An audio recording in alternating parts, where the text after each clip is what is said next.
Bismillahirrahmanirrahim. Assalamualaikum warahmatullahi wabarakatuh.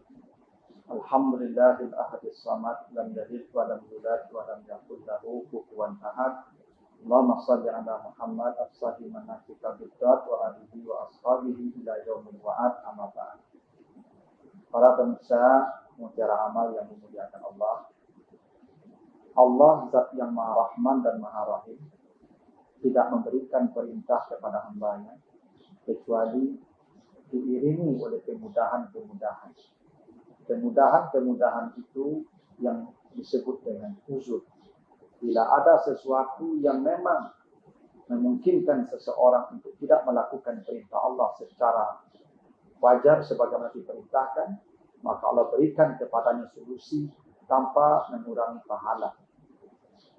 Puasa ketika Allah perintahkan kepada manusia sebagai ibadah yang wajib untuk dikerjakan, Allah pun menyediakan keringanan-keringanan dan kemudahan-kemudahan bagi orang yang memang tidak bisa melakukannya secara wajar dan normal. Keringanan itulah yang disebutkan Allah di surat Al-Baqarah ayat 184, di antaranya kata Allah, "Faman kana minkum maridan aw 'ala safarin fa'iddatun min ayyamin ukhra wa 'alal ladzina yutiqunahu fidyatun ta'amun miskin." Siapa saja di antara kamu yang sakit atau dalam perjalanan dan dia tidak mampu atau berat melakukan puasa, maka dia boleh berbuka dengan syarat nanti diganti atau diqada di hari yang lain sebanyak puasa yang dia tinggalkan. Dan bagi yang tidak mampu, maka dia boleh memberikan fidyah setiap hari memberi makan satu orang miskin sebanyak hari puasa yang dia tinggalkan.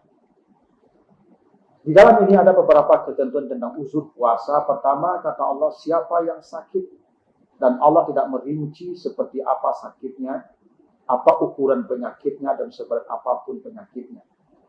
Allah menyebutkan kata maridan dalam bentuk nakirah.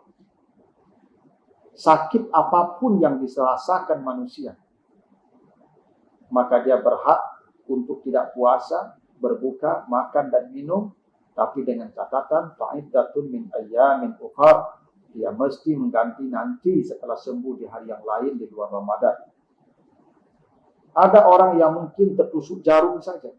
Sebagian ulama mungkin dia merasa sakit karena tusukan jarum itu, lalu dia ingin berbuka, maka Allah pun membolehkannya berbuka dengan syarat nanti ganti di hari yang lain.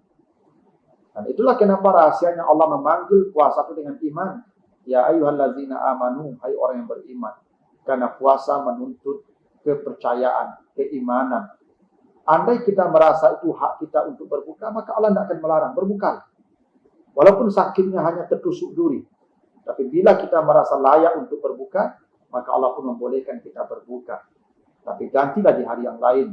Dan itulah kenapa Allah tidak menyebutkan sakit dalam bentuk seperti apa. Tetapi sakit disebutkan dalam bentuk yang umum, maridan.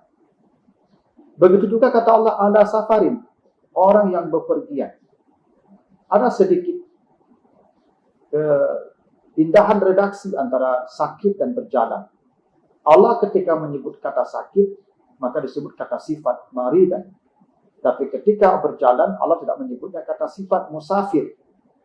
Yang sejatinya harusnya mangkana minkum maridan au musafiran. Tetapi Allah menggunakan kata ala safarin dalam bentuk infinitif, masdar. Apa bedanya? Bedanya adalah seseorang ketika sakit baru boleh berbuka kalau dia sedang sakit dan telah merasa sakit. Tetapi orang yang berjalan, dia boleh berbuka bahkan sebelum perjalanan dimulai. Kalau digunakan kata musafir, itu artinya baru boleh berbuka setelah perjalanan dimulai. Karena kata musafir menunjukkan masa sedang dalam perjalanan. Tetapi ala safar, dalam persiapan pun dia sudah mulai berbuka.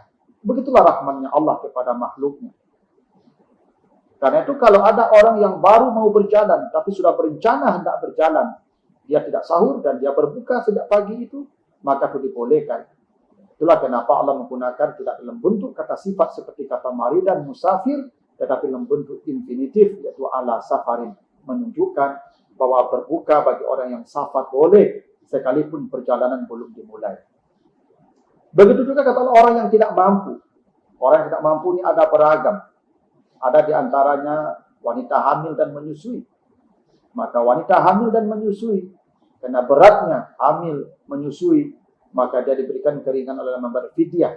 Setiap 1 hari membayar 1 mud makanan kepada orang miskin sebanyak hari puasa yang dia tinggalkan. Walaupun untuk wanita hamil ini ada sedikit perbedaan para ulama. Yang sebagian berpendapat dia mengqadha. Kalau Yusuf Al-Qaradawi berpendapat tergantung situasi hamilnya. Bila hamilnya terus-menerus seperti orang-orang di masa lalu, maka dia memang mengqadha. Dia memberi fidyah saja. Kalau hamilnya terus dan berkepanjangan. Tapi kalau wanita sekarang yang hamilnya diatur, sekarang dia hamil melahirkan, mungkin 6 tahun lagi dia hamil dan melahirkan, maka lebih baik dia mengqadha, karena dia punya waktu yang cukup untuk mengqadha. Tetapi kalaupun wanita yang hamil dan menyusui ingin membayar fidyah, maka itu tetap dibolehkan kalau dia dianggap tidak mampu.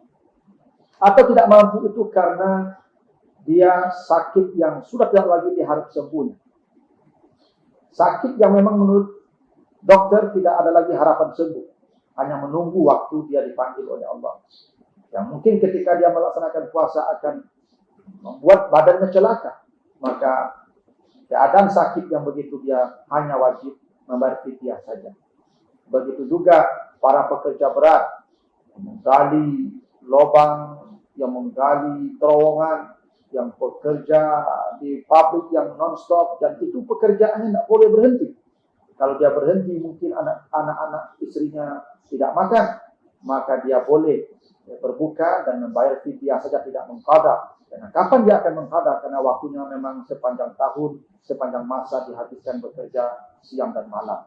Dan itulah di antara kemudahan-kemudahan yang Allah berikan kepada manusia, menunjukkan bahwa Allah Maha Rahman dan Maha Rahim, bahwa solusi pasti ada tanpa mengurangi nilai dan pahala di sisi Allah bila memang itu dibenarkan secara syariat. Mudah-mudahan ada manfaatnya. Wassalamualaikum warahmatullahi wabarakatuh.